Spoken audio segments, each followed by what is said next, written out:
today we'll be talking about the education policy, starting from the history of education system or education policies in our country, and then moving towards that what NEP speaks about and what are various aspects of NEP which have to be incorporated in our technical educational institutes, whether it is curriculum restructuring, whether it is involvement of technology, or whether it is the how to design the program for undergraduates, or how to foster the employability. So there are various parameters which NEP talks about, right? So today I'll first again set the context by speaking something about the history of education policies, status of education policies in our country, and what enforced to come up with such a such a innovative NEP education policy, which is NEP 2020, and talking about the history of education policies. So, first of all, before I begin my presentation, I would like to have input from you all.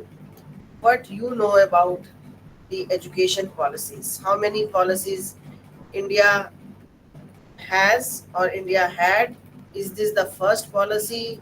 If I say that I want to change or we want to bring change in socio-economic setup, we want to bring change in socio-cultural setup, we want to bring change in the mindset of the population, what is that particular aspect which should be changed to bring changes in all these various domains? Anyone?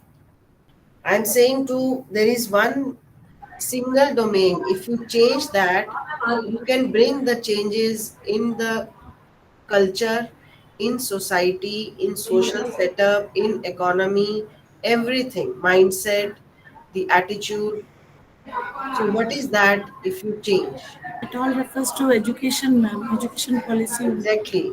The education is the prima facie of bringing a sea change in any of the in every domain of the society.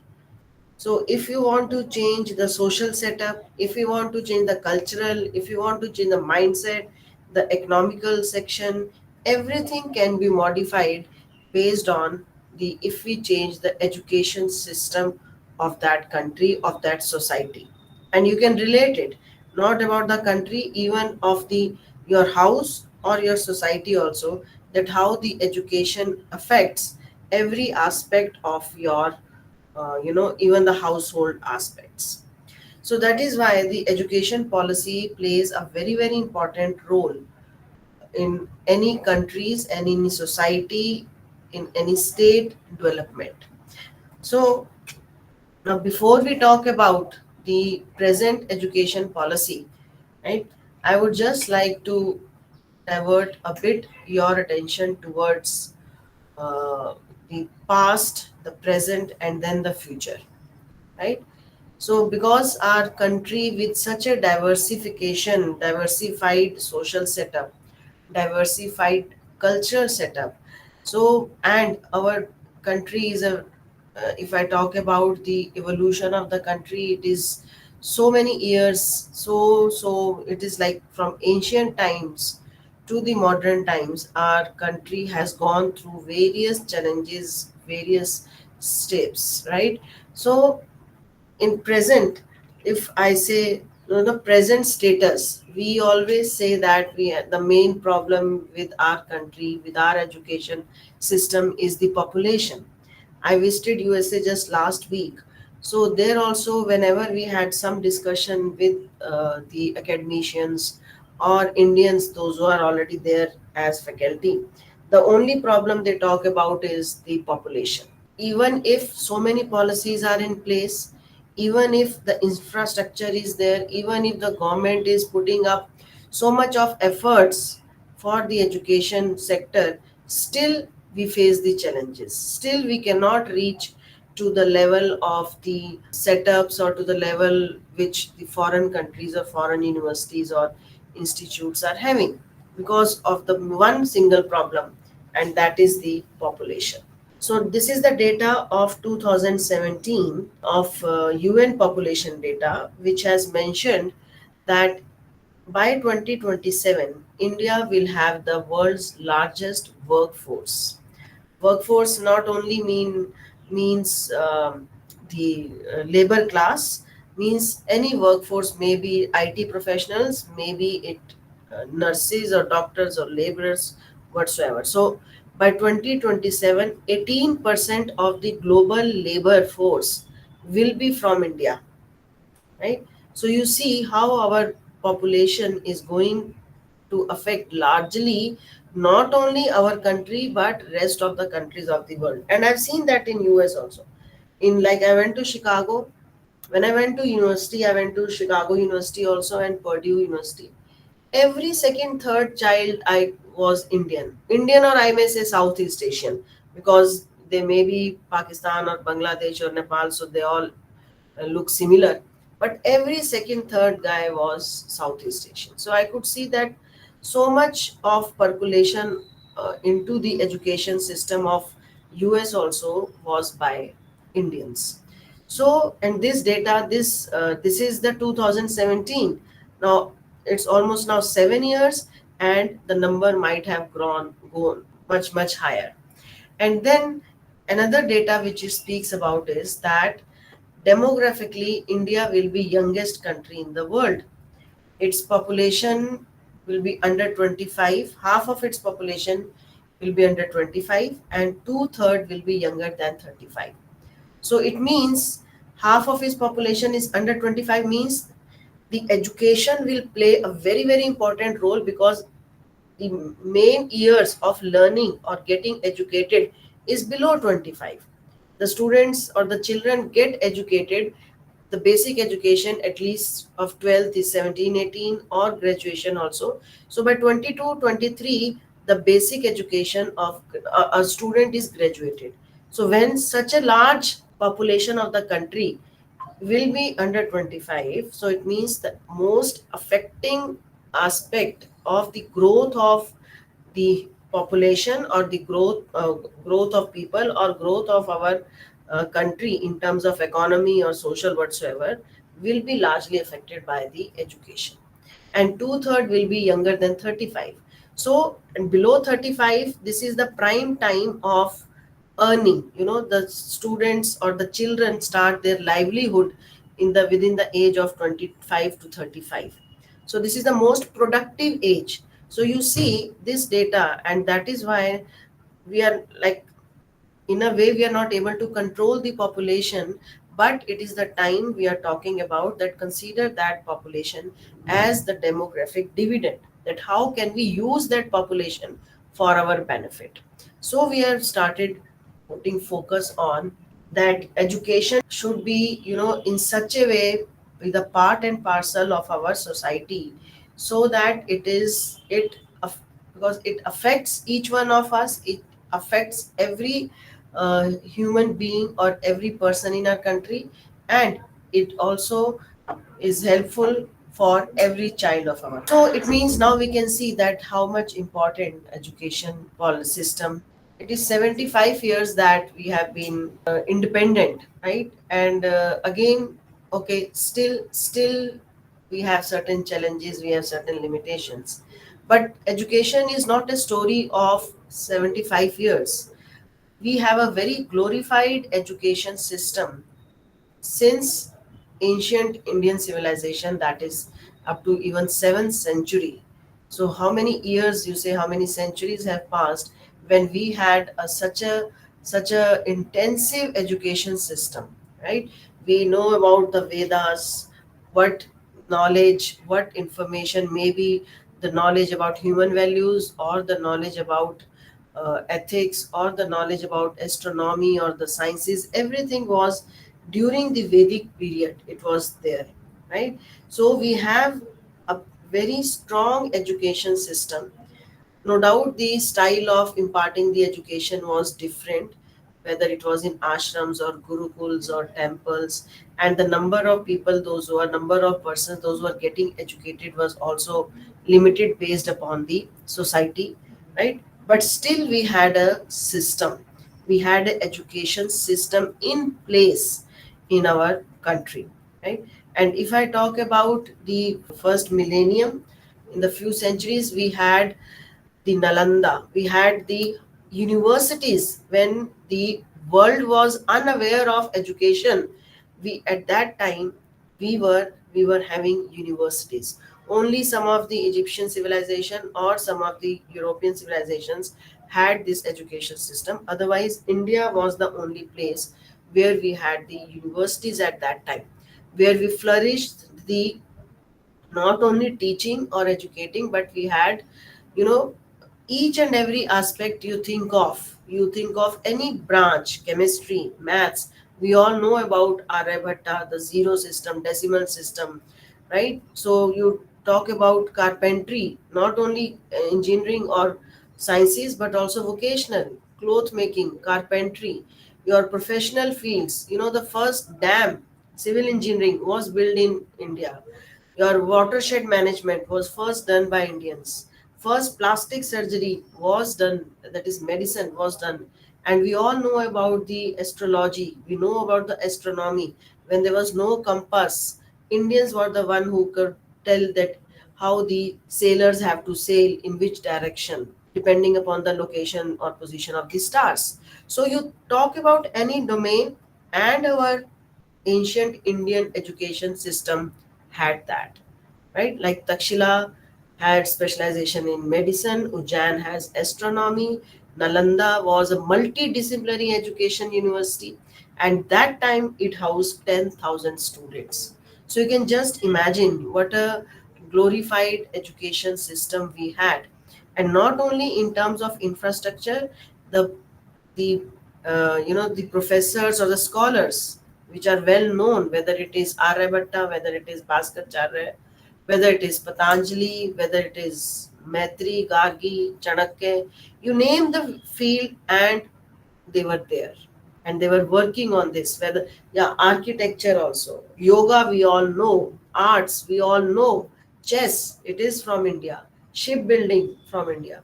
So you think of the domain, and it was in our education system. Okay, but then we all know, if I say that we had such a intensified and glorified education system, then what went wrong? And that was, we all know, the invasions of our country by various rulers. So, and it was not only that invaders were from one domain only, but they were Arabs also, they were Turks also, there was Muslims also, Islams. So they brought their own culture, right? And they percolated into our education system, and they involved their own education system into our tradition and institutions. So there was certain changes, there were many changes in fact. And especially when the in during the medieval India, when Akbar and Mughals, they came to our country and they established for very many years, that time they also contributed. I'm not saying that they totally uh, outrooted our education system, but because they contributed uh, in our education system which were relevant to their culture, like Islamic traditions were more uh, prominent, the opening of their teaching of their culture, opening of their mastabas. So it was not that previously what we had, that was not moved on, but something related to their tradition, related to their culture, related to their education system, there were changes. So some positive changes were also there, like the universities of Delhi, Lucknow, Allahabad, they were established, where there are many other scholars also came, and they, like, if I talk about Akbar, he encouraged the students focus more on reading and writing. Then he also worked for women education also. Then some universities, they also worked on philosophy, right? Philosophy and psychology also. So there were changes, but the actual our Indian system, whether it was for Sanskrit or Patanjali and our Veds, that education system was not moved further. So till medieval times, our education system was still there, and uh, you know uh, something was happening there. But when the Britishers came, the main uproot, the education, our previous education was uprooted by the Britishers, because they knew the fact that if we want to change the society, if we want to change the system, or if we want to remove the system into the society, it's better to remove their education system. And that is why the maximum loss, our Vedas, our the previous, the Patanjali system, or our everything, because they were not documented, so they were destroyed in one way or the other, and not much efforts were done by Britishers. Then when the Indians realized that what Britishers are doing or have done to our education system, half the journey was over. And this picture is from Round Table Conference. If you can see, the Mahatma Gandhi sitting there itself in the Round Table Conference in uh, UK. He said that the beautiful tree of education was cut down by you British, and therefore today India is far more illiterate than it was 100 years ago. So instead of moving the education system or the society towards a educated society, Britishers did not contribute it. And if you say, then okay, we'll say that there were so many colleges were established, so many schools were there, some universities were also established, there were Macaulay education system, some reforms, Morley Minto reforms were also there. But that type of education was not meant for the educating the common man of our country. The education system which Britishers provided, or which they intended, was just to use Indians to become dignified babus, which could just be a link between the policies which they issued and to the common man, where those policies have to be implemented. So they were only making the education available to the Indians only to a level where they could only exploit the Indian masses by their education system. All these colleges, if you see in the beginning, were the where the if the Britishers or very high elite class of India used to study there. It was not open. So not at all the Indians were not promoted to get educated. And if yes, then they were so much influenced by the English culture and by the colonial culture, that what we had in past, our Vedas and this one, they were not at all part of that Indian education system. And that has been gone in so much of roots in present system also, that we consider one who has less knowledge but is a good, uh, he speaks good English, so he is more educated, rather than a student having very good knowledge but he's not very well versed in speaking in English, right? We have that setup or mindset right now also. I hope that you will also agree. We When the students from rural background come, the students are intelligent, their mental capabilities are high, but because they are not good in speaking English, or they are not able to present themselves in the colonial way, they are considered to be backward, right? So because that mindset has been deeply rooted in Indians, कि जो English बोलेगा वही smart है, जो English के ज्यादा अच्छे से वो करेगा वो क्लास वाला है, right? So that type of education system, no doubt there were very reforms, as I said, there were universities were developed, certain changes were no doubt brought by Britishers in a good way. right? That was the betterment of the society, but then that society was a class apart, not for the common man. So, okay, so instead of crying over the spilled milk, we have to move forward. And after independence, but the education system, when came in the hands of uh, Indians, but that was a very sorry figure. This is the data from 1952. So if you see that after 5 years also, we had only, you know, only 2,38,000 students were enrolled in the colleges or the universities. There are only one or quarter to 2 lakhs primary schools. So you see, such a large, huge with width and breadth of our country, only these many number of students or colleges were present and students were educated, and the level of education was, very low. Okay, can anybody tell me that after independence, who was considered as literate? Any common man? What was the definition of literacy for that common man? Anyone? Who was any person after just independence who was considered to be a literate person? The person who write his own name is Yeah, illiterate. yeah. So the level of literacy was so low that a person who could just read his name and write or sign his name, he was considered to be as literate. So that was the pathetic condition of our country's education system during that time. So lot of efforts were made, and education was became the responsibility of the states to coordinate the school education and higher education also. But then up to school level, it was done by the states, and then it was made a joint responsibility of state and center and made a concurrent subject in 1976, because in 70s only the focus on the vocational skills and technical education was emphasized in the education system. And as I said, during that time it was only that a child, anyone who could read was a literate person.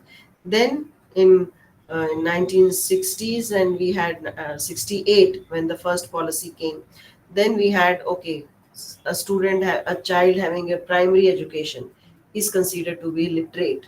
So 86th amendment was the main amendment which made the education as the fundamental right, because before that education was not considered important, because education was not giving them the means to earn. After independence, the main challenge for a common man, common Indian man, was to earn 3 meals for him, and education was not helping him for it. So he was using the children number of hands. More is the number of hands, more is the earning, and more you can live. So that is why so much efforts were done by government, but they were not very much successful. So in 86th amendment, it was made a fundamental right that every child between the age of 6 to 14, he can, it is a fundamental right, and it is to be taken care by the state, that the primary and the secondary education has to be given.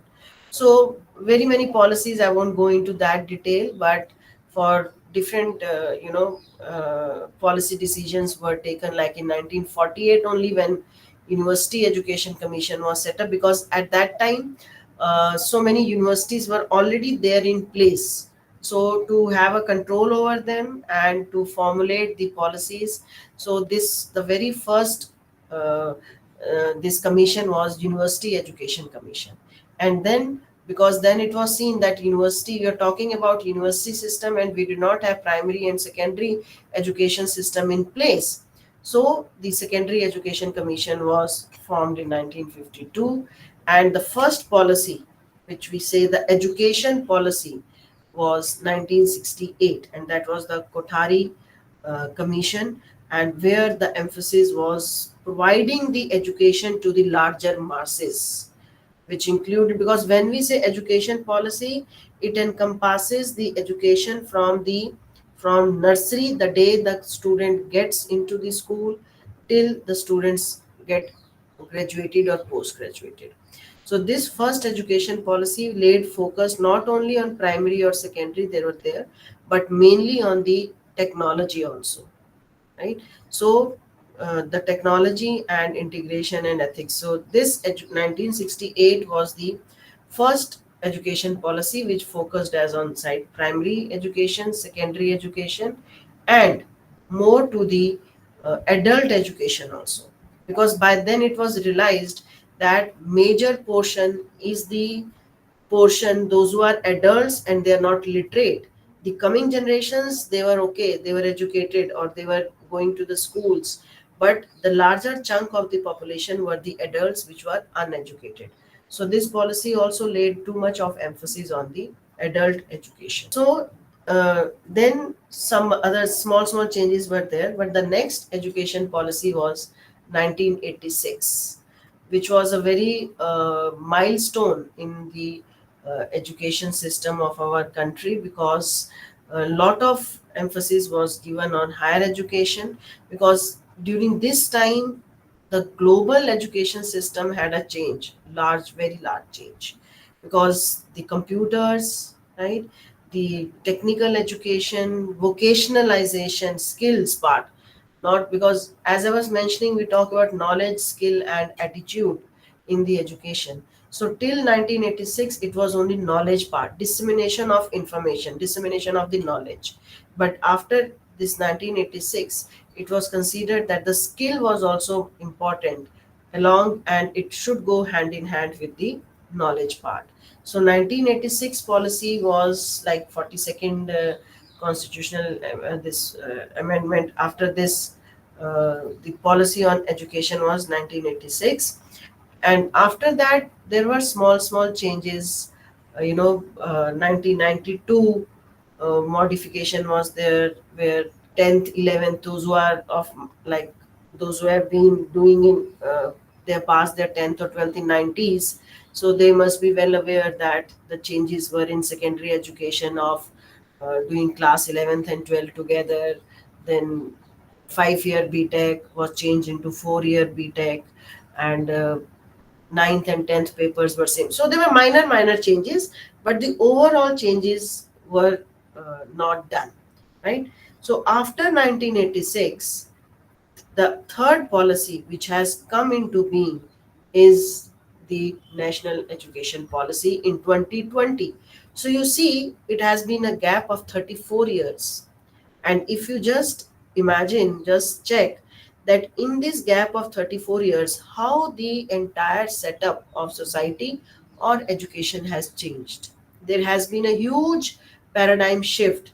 The percolation of uh, computer systems in every household, and now the percolation of mobile systems in every household, right? Even beyond, before the COVID, 2020 was when this policy was drafted, it was 2019, so it was just before COVID made the things much more different.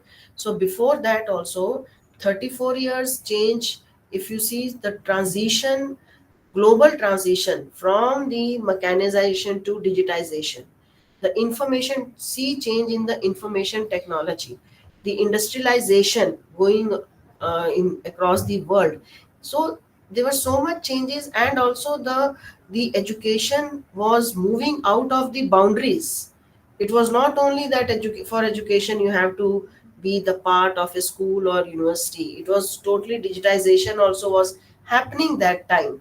So when this was so much, there were so much changes which were happening, so it was felt that a new education policy should be brought into picture, so that to cover up the changes which are being held, which are affecting our society, whether it is national, at national level, or at global level.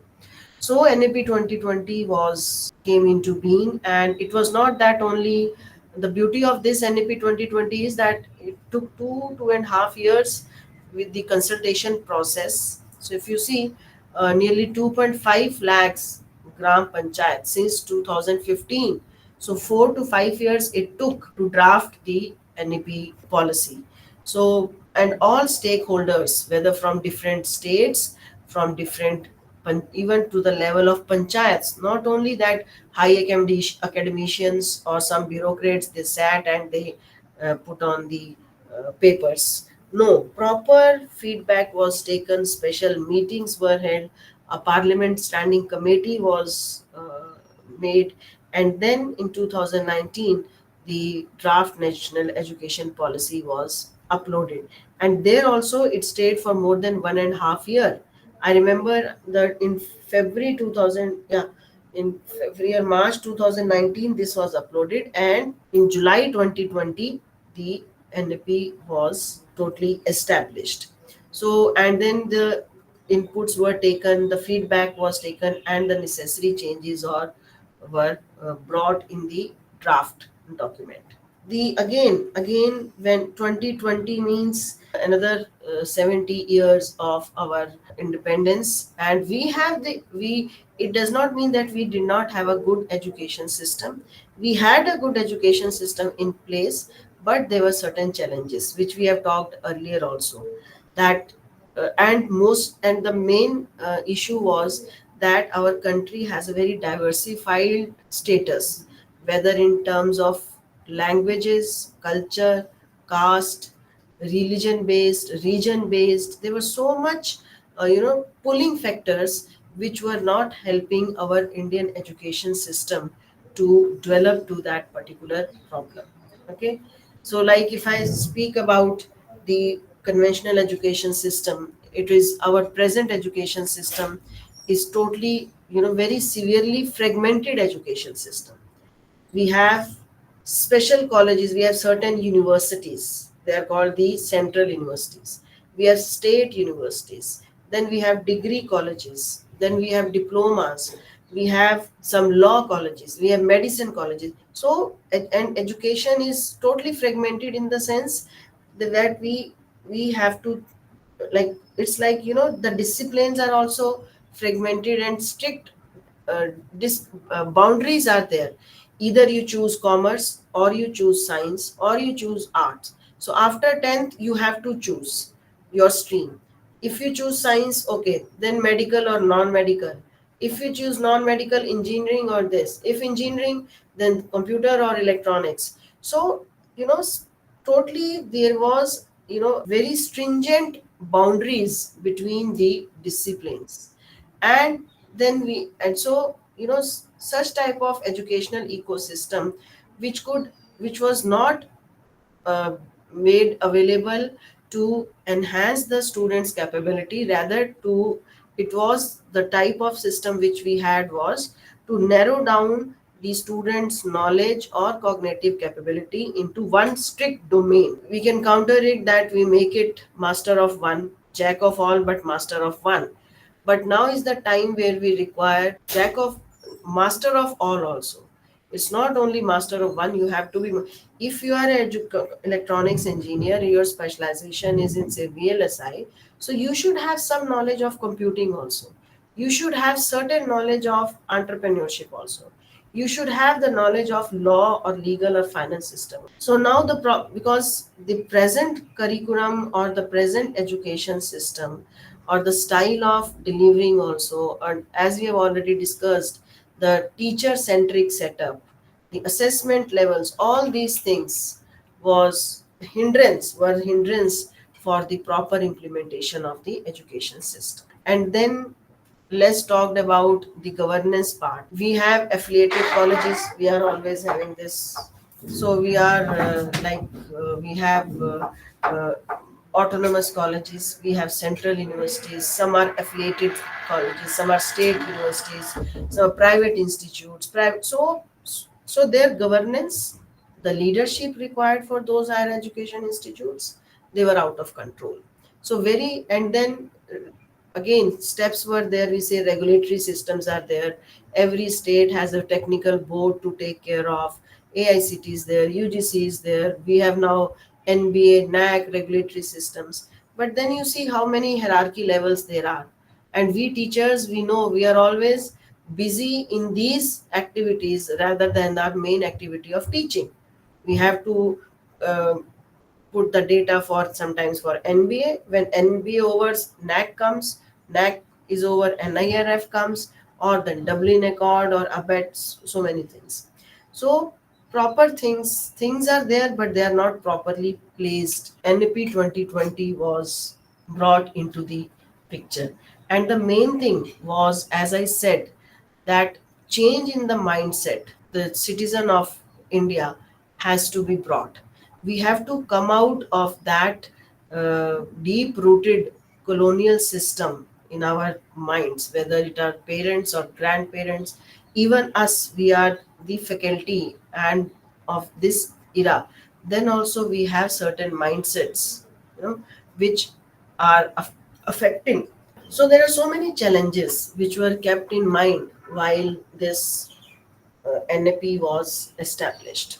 Now, when I say that NAP 2020, so main vision of the policy, because the policy, if you see, the operationalization of the policy or the success of the policy will not be in a day.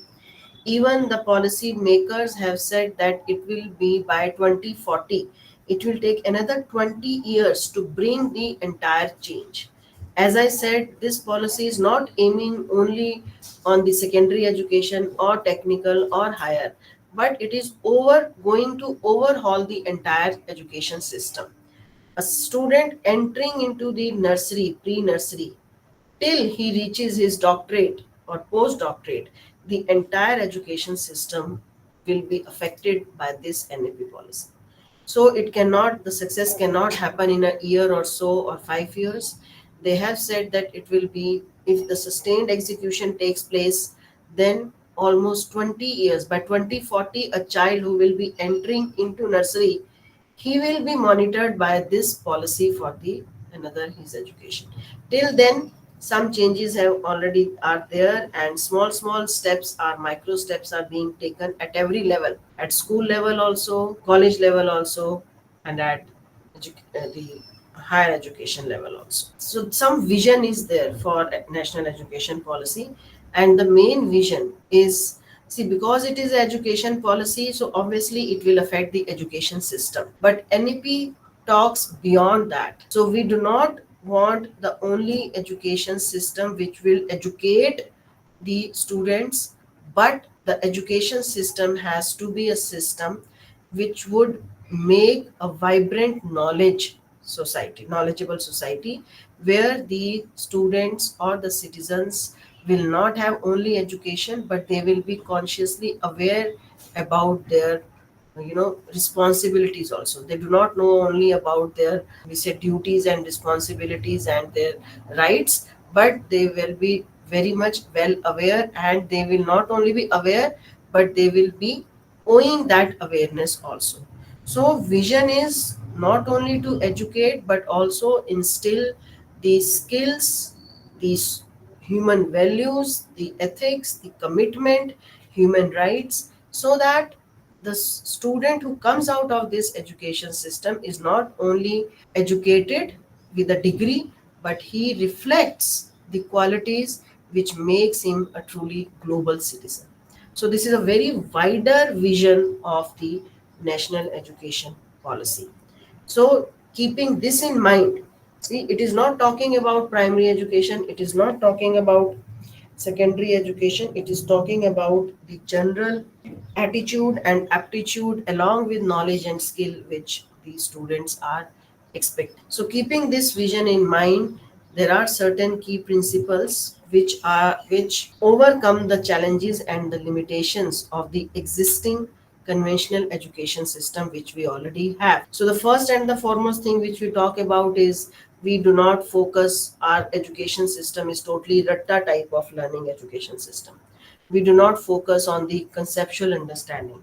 So this policy says the curriculum, the style of teaching, the style of handling the classrooms, the teachers have to be updated and upskilled in such a way that their teaching should move in the direction where the emphasis should be on the conceptual understanding.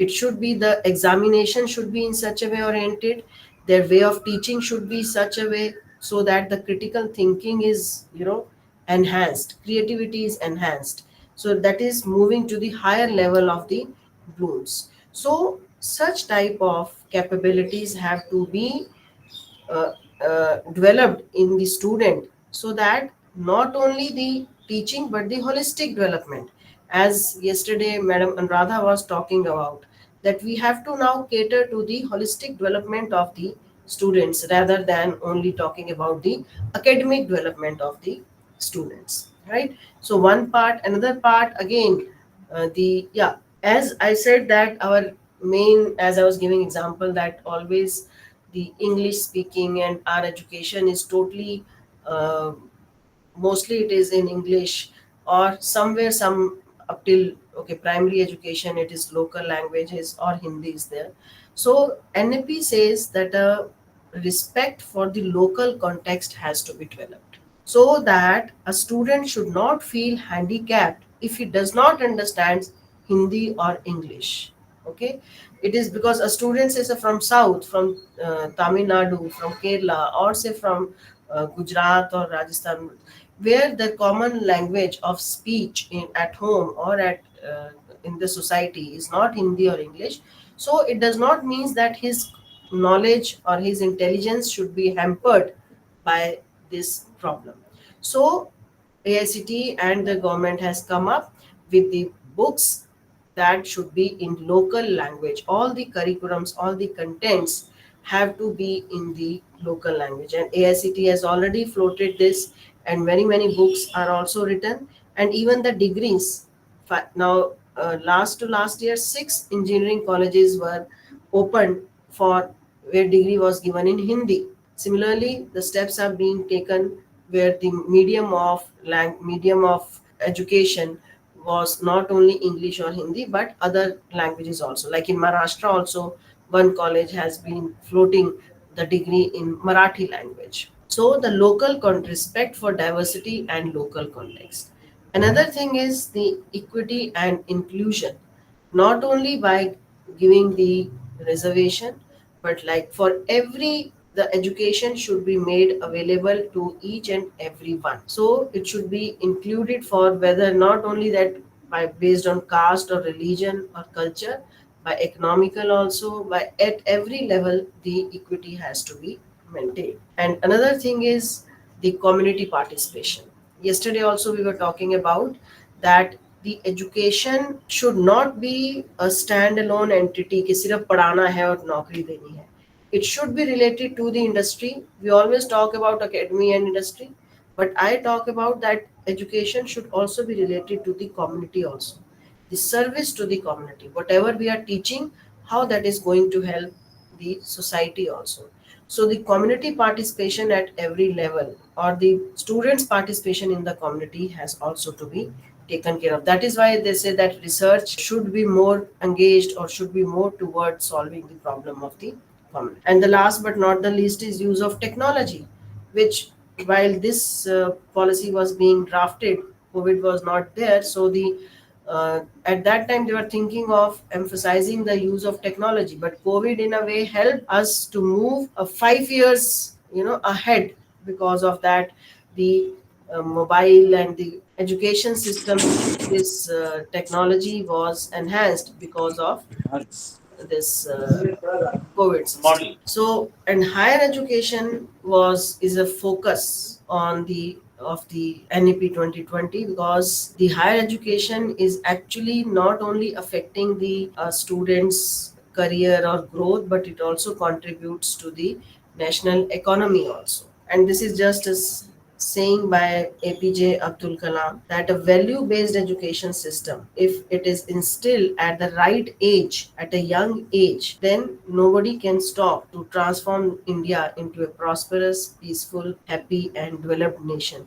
So he had that vision that education, along with the knowledge part, the value based education system should be in place. So this is actually the policy which is going to transform the India's education system and every sector, not only higher education but also elementary education, not only the technical education but also vocational education, not only for urban India but also for the. So this is here I will stop for a break. Any questions? Hello, good morning, ma'am. Yeah, good morning, sir. Ma'am, I just want to mention the role of Jyotiba Phule and Savitribai Phule in our Yes. education system. They also had a very important role in the reforming the girl child education. Yeah, women, child education, they were the primary, I would say the torch leading people, those who started this girls' education, women education. जो ज्योतिबा फुले थे वो convent school में ही शायद पढ़े हैं, जो history में बताते हैं कि जो हाँ, ब्रिटिश तो के स्कूल काफी उनमें सर वो ऐसे, पढ़े हैं। हाँ ऐसे तो देखिए सर बहुत सारे हमारे reformers, social reformers, because policies can be made on the paper, document बन जाता है पेपर एंड पेन पे, लेकिन उसकी जब इम्प्लीमेंटेशन की बारी आती है तो मेन अफेक्ट जो है वो जो सोसाइटी से जुड़े हुए लोग हैं, चाहे वो रिफॉर्मर्स की तरह हो, चाहे वो फैकल्टी की तरह हो, चाहे वो कोई भी हो, एक्चुअली तो जिम्मेदारी उन्हीं पे आती है। जो NEP 2020 में मैं बार बार यही कहती हूँ कि पॉलिसी मेकर्स और ब्यूरोक्रेट्स ने, पॉलिटिशियंस ने पॉलिसी बना दी, फिर वो ऊपर से आ जाती है एडमिनिस्ट्रेटर्स के ऊपर, वो कहते हैं अच्छा इसको ऐसे कर दो, ऐसे कर दो, ऐसे कर दो, पर जब करने की बारी आती है तो वो हमारे ऊपर ही आती है, क्योंकि हमारे से ही मतलब स्टूडेंट्स अफेक्टेड होगा। हर चीज आपको कैसे पढ़ाना है, what curriculum you have to make, how you have to teach, how pedagogy, assessment, largely it affect the faculty members, right. तो ये पॉजिटिव चीज रही, मतलब ब्रिटिश की, मैं मतलब मुझे भी चीज रिसेंट लगी कि ज्योतिबा फुले उनके स्कूल से पढ़ के फिर उन्होंने रिफॉर्म किया, तो ये पॉजिटिव चीज भी थी ब्रिटिश की। एजुकेशन चाहे कहीं से भी मिले, अब ऐसे तो हम कहेंगे हमारे बच्चे मास्टर्स करने अमेरिका जा रहे हैं, सब वहीं भागते हैं, ऑस्ट्रेलिया यूरोप जाते हैं, तो एजुकेशन की तो इसमें कोई वो नहीं है, आप जहां से मर्जी नॉलेज लीजिए। वो तो हमारे फोर फादर्स भी कहते थे, आप चाहे कोविड से पढ़े, कॉन्वेंट से पढ़ें, चाहे आप इंडियन सिस्टम से पढ़ें, नॉलेज तो कभी वेस्ट नहीं जा रही है। ये है कि उस नॉलेज को यूज कहाँ करना है। और आई एम नॉट सेइंग कि ब्रिटिशर्स ने बेड़ा गर्क ही किया है, बहुत सारी चीजें काफी जिस लेवल पे वो लेके आए, अगर हम खाली ब्रिटिशर्स के बिना होते तो हमें उस लेवल पे आने में मे बी और भी बहुत साल लग जाते। जो स्कूल सिस्टम या जो यूनिवर्सिटीज उन्होंने, और स्पेशली इंफ्रास्ट्रक्चर्स, बिल्डिंग्स, जो वो बुक्स का, वो तो उनकी कंट्रीब्यूशन है ही हमारी एजुकेशन सिस्टम में। तो ऐसा नहीं है कि वो बिल्कुल जीरो है या नेगेटिव है, इट इज देयर। और जो उस समय भी जितने लोग एजुकेट हो रहे थे उन्हीं के सिस्टम से, वो that is their contribution. Yes ma'am, in this aspect I would like to add कि दे हैव कंट्रीब्यूटेड, और वहां से उससे कई हमें बेनिफिट मिले, लेकिन intention behind this was not benefit of Indian masses from the side of Britishers. Although क्योंकि उन्होंने अपना सिस्टम जो क्रिएट किया, मे बी चाहे रेलवे क्रिएट किया, वो अपने बेनिफिट के लिए क्रिएट किया, लेकिन अपने बेनिफिट के लिए बिल्कुल। रेलवे इसलिए थोड़ा क्रिएट किया कि उनको इंडियंस को इधर से उधर घुमाना, तो अपना प्रोडक्शन और उनका जो प्रोडक्शन सेंटर और जो कंज्यूमर और उसके बीच के लिए सामान पहुंचाने, अपनी मार्केट को एनहांस करना, बाय प्रोडक्ट रहा एजुकेशन सिस्टम में, या रिफॉर्मर्स निकलना भी उस सिस्टम से एक बाय प्रोडक्ट रहा, लेकिन वो उनका मेन ऑब्जेक्टिव नहीं रहा है कभी। तो मींस कंट्रीब्यूशन के साथ बिहाइंड इंटेंशंस को हमें, अगर मेन इंटेंशंस होती तो जो हमारे उपनिषद और वेदास थे उनकी पढ़ाई थोड़ा बंद करा दी जाती, जो हमारे अनडॉक्यूमेंटेड चीजें थी उनको थोड़ा करा दिया जाता। So it is a story of 100 years, we can not put it in a one paragraph और वन। बहुत सारे कि उस समय के हिसाब से वो लोग कहीं पे ठीक होंगे, तो उनको रूल करने के लिए दबाना तो पड़ता ही है ना। वो तो हम टीचर्स भी स्टूडेंट्स पे रूल करने के लिए कहीं तो दबाते हैं, तो वो it is a mix of वो। बट ये है कि हमारे लिए उस समय वो बेनिफिट नहीं रहा, कुछ लेवल तक रहा, ठीक है। अब यूनिवर्सिटीज बनी है, ऐसे तो अकबर ने बहुत काम किया, अकबर ने एजुकेशन के लिए ज्यादा काम किया। अगर उसने अपने मदरसाज, वो जो मदरसा बनाते थे या वो तो उसने अपना डाला ना, हमारा इंडियन का तो नहीं तोड़ा। उसने अपना डाला कि ठीक है मेरी जनता या मेरे लोग ये पढ़े, अपने कल्चर को बढ़ाया। पर उसने जो एग्जिस्टिंग इंडियन सिस्टम था उसके, ठीक है वो मूर्ति पूजन और उसमें नहीं था, तो मंदिरों को उसने किया, लेकिन एजुकेशन सिस्टम को तो नहीं। Yes ma'am, so intentions behind were different. तो वो ठीक है, वो रिफॉर्मर्स तो अब हम कहेंगे महात्मा, ये जवाहरलाल नेहरू भी वहीं से पढ़ा उस समय, सारे ये सब उन्हीं का सिस्टम था, तो वहीं से पढ़ेंगे ना। इंडिया दो पार्ट्स में तो था नहीं कि एक ब्रिटिशर्स का इंडिया और एक अलग इंडिया है। So जो Yes. भी उस समय पढ़े हैं वो उन्हीं के सिस्टम में पढ़े हैं. Yes, ma'am. Yes. Okay, there are some questions about NEP. We will talk about all these 3 days. अब हम NEP ही पढ़ेंगे कि कैसे उसको implement करना है. श्वेता, दयानी या major practical challenge, will talk about all this things. मैं तो थोड़ा सा आपको दिया इनपुट और थोड़ा सा मैं अभी स्कूल्स का बताऊंगी. एस बर्ड से मेडिकल कॉलेजेस में सर ज्यादा NAP नहीं आएगा. मेडिकल और लॉ कॉलेजेस को अभी इतना एग्जैक्टली उसमें पूरा NAP नहीं डाला जाएगा मेडिकल और लॉ में. Ma'am difficult, sorry ma'am to disturb, law में और मेडिकल में डिफिकल्ट हाँ, हो जाएगा. तभी उनको अब जैसे इंजीनियरिंग में तो हम एक अभी जैसे और भी बात करेंगे, पर जैसे एक सिंपल सा मल्टीपल एंट्री एग्जिट है जी तो मैम. वो उसमें आप कह रहे हो 1 साल बाद बच्चा छोड़ जाए फिर वापस आ जाए, क्योंकि हम ऐसे मॉड्यूल्स बना सकते हैं कि ओके बच्चा टेक्निकली या स्किल की भी जरूरत है तो वो जी। जाके वापस आ जाए. अब मेडिसिन में तो हम नहीं कह सकते तू 1 साल पढ़ फिर चला जा फिर वापस आ. जी मैम. और लॉ में भी ऐसा नहीं है मैम. लॉ में भी ऐसा नहीं हो सकता है. तो मेडिसिन और लॉ को अभी एग्जाम में रिमूव तो नहीं किया गया है जैसा मेडिकल, लेकिन पूरा का पूरा NAP उस पे हर पैरामीटर उस पे लागू नहीं है. NAP सिर्फ हायर एजुकेशन को नहीं कर रही है और वो स्कूल एजुकेशन को भी अफेक्ट कर रही है. सो स्कूलिंग भी जो है, मतलब जो बच्चा अब आपके पास आएगा, ठीक है, वो कैसे से आ रहा है वो भी हमें पता होना चाहिए. अभी तक वी नो कि okay in diploma student is coming after class 10 तो उसकी ये कैपेबिलिटीज है, उसने ये सब्जेक्ट पढ़ रखे हैं. या बच्चा इंजीनियरिंग में 12th के बाद आ रहा है तो ओके उसने साइंस फिजिक्स मैथ्स कर रखा है और ये पोर्शन कर रखा है. But now the school education is also changing, so we should also have some idea about कि जो बच्चा मेरे पास आ रहा है वो किस लेवल का आ रहा है या किस चेंजेस में वो कैसा आ रहा है. सो सबसे पहले जो स्कूल का हमारा 10+2 years वाला सेटअप था, that is now shifted to 5+3+3+4. that is पहले जो फाउंडेशन कोर्स है जो 3 years जो आंगनवाड़ी, बिल्कुल जब बच्चा, मैंने कहा कि when the student child just enters into the education system, so class 1 and 2 तक 3 and 2 years, these are the foundational courses. यहाँ पे बच्चे की pedagogy कैसे पढ़ाना है, कैसे समझाना है will be different. Another like next 3 years जो बच्चा 3rd to 5th में है, that are the preparatory years. He has to be prepared for the higher education. Then it is middle class.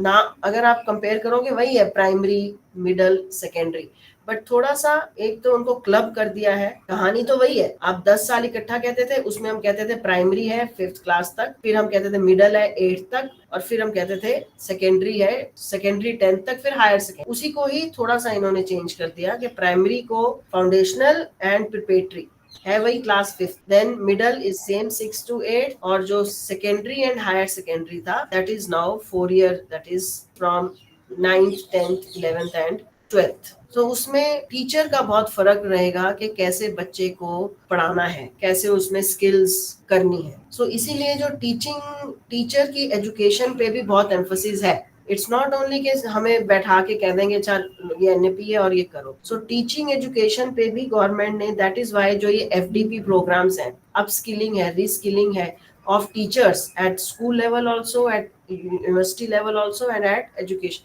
Higher level also, बहुत सारी जो है policies आएंगी जिसमें टीचर्स की भी स्किलिंग हो सके, कैसे डील करना है इसको. लाइक यहाँ पे अभी भी मैं I am in charge for जो प्रिपरेटरी हेड्स हैं, उसके हम 3-4 प्रोग्राम्स करा चुके हैं कि जो बच्चा आपके पास प्रिपरेटरी लेवल पे आ रहा है, जो ये 3 to 5 तक आ रहा है, इसमें टीचर्स को कैसे चेंज करना है अपना स्टाइल ताकि उस बच्चे के रोल्स को वो बढ़ा सके. सो ऐसे ही प्रोफेशनल टीचर्स के लिए भी they are coming up programmes. So सबसे इम्पोर्टेंट जो प्राइमरी और फाउंडेशन वाले में है, that is the 3 language formula. Hindi English तो रहेगी, जैसे आप एक first language will be your mother language, second language can be Hindi और English, and the third language can be English. तो अभी क्या हमारा 2 level है. अगर कहीं पे आपकी अपनी रीजनल लैंग्वेज है तो उसमें हिंदी नहीं है, then you have regional and English, but now it is 3 language program for the school level also. एक चीज और है जो स्कूल लेवल से ही स्टार्ट होगी, that will be integration of the academics and vocational. अभी क्या है 10th के बाद बच्चे को 10th तक हम पढ़ाते हैं सबको सेम, then we say कि okay you want to go for vocational skills, you want to go for ITI करो, डिप्लोमा करो या कारपेंट्री में, मतलब कोई भी skill related. But now school education में क्लास 6 से ही there will be one subject of vocational skills. 6 से it will be compulsory, it will be integrated, कि जहाँ बच्चा साइंस और सोशल साइंस पढ़ रहा है वहां पे एक बच्चा से कारपेंट्री का भी कर रहा है, या कोई बच्चा वहाँ वेल्डिंग का भी कर रहा है, राइट. सो वोकेशनल और इंटीग्रेटेड जो है वो करना है.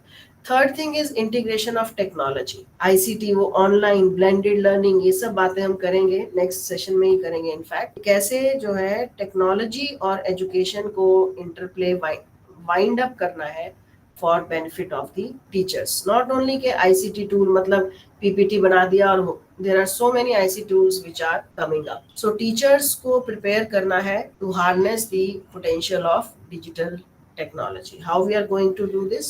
This will be coming up in the next step. And then we have to use technology for the assessment also. COVID में जैसे मैं कह रही थी, the issue was online. We change our pedagogical practices during the COVID by teaching in online way, but we could not change our assessment style for the online fashion, and which is still a challenge to up to some level. So teachers are to be empowered, whether you call them by some faculty development programs, some academic leaderships, some professional development programs.